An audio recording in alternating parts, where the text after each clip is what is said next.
माननीय जिल्हाधिकारी मॅडम यांच्या आदेशानुसार गुप्त माहितीनुसार आम्हाला असे अंबडमधील एक ठिकाण कळाले होते.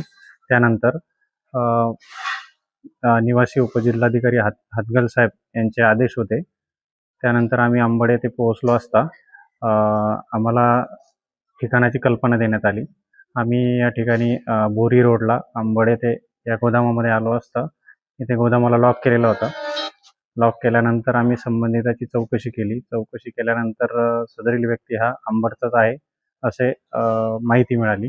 आजूबाजूला त्या व्यक्तीची विचारपूस केली असता की इथे धान्य ठेवण्यात येते असे आम्हाला सांगितले, परंतु ते शासकीय आहे का कसे त्यासाठी आम्हाला गोडाऊनचं लॉक तोडण्यासाठी आम्ही परवानगी मागितली.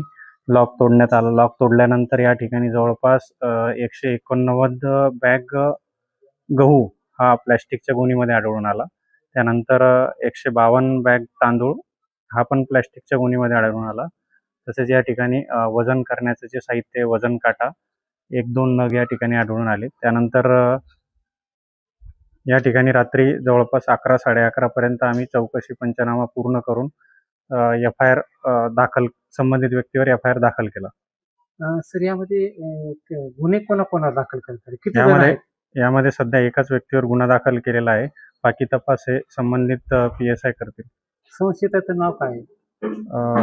त्यांचे जे नाव आहेत गोदामाचा जो मालक आहे त्याचे नाव आहे शेख नसीर अब्बास बागवान असे आम्हाला बाहेर जे मीटर लावले होते त्यावरती आढळून आले. त्या व्यक्तीचा आम्ही मोबाईल क्रमांक घेतला, त्यावरती संपर्क साधला. त्यांचा मोबाईल फोन सुरू होता परंतु त्यांनी फोन उचलले नाही. रात्री सकाळी आज सकाळपर्यंत FIR करण्याची कारवाई पूर्ण करण्यात आली. आम्ही जे धान्य आम्ही जमा केलेले होते, जप्त केलेले होते, त्याचा सुपूर्दनामा हा PSI नरोडे साहेब यांना देऊन त्यानंतर त्यांच्याकडून जे आदेश प्राप्त झाले आहेत की तुमच्या शासकीय गोदाममध्ये हे जे धान्य आहेत ते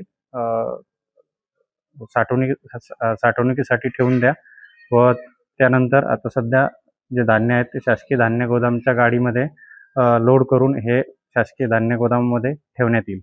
मला एक सांगा सर, हा राशींचा गहू आहे, राशींचाच तांदूळ आहे का, अजून त्याचं काही निष्पन्न झालं का नाही? यामध्ये सध्या प्राथमिक माहितीनुसार हा ज्या बॅग आहेत या राशनच्या नसल्यामुळे सध्या याबद्दल सांगता नाही येणार, परंतु हा कुठेतरी खरेदी करून या ठिकाणी आणून ठेवण्यात आलेला धान्य दिसतंय असं प्राथमिक दृष्ट्या निदर्शनास येत आहे.